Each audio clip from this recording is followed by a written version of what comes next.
Welcome to the Slop Farm. Enjoy the video. You begin by opening Google Earth and navigating to the exact spot you want to measure. Choose a clear landmark for each end so measurements are repeatable.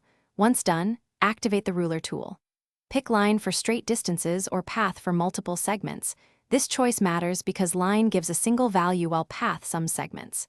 Make sure units are correct. Use meters, kilometers, or feet. You're now ready to place your first control point precisely on the map. Now you place points. Click once to start, add intermediate clicks along curves, and double-click to finish the path. You do this because intermediate points approximate curved routes more accurately. Once done, zoom in and nudge any point if it's off.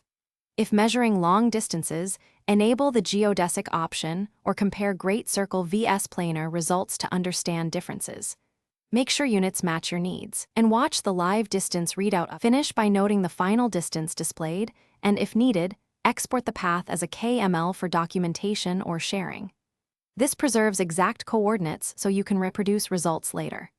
If the measurement seems off, first check the unit setting and whether geodesic was used. Projection differences can shift values. If errors persist, recreate the path at a higher zoom level and replace control points precisely. That extra precision usually solves most discrepancies quickly.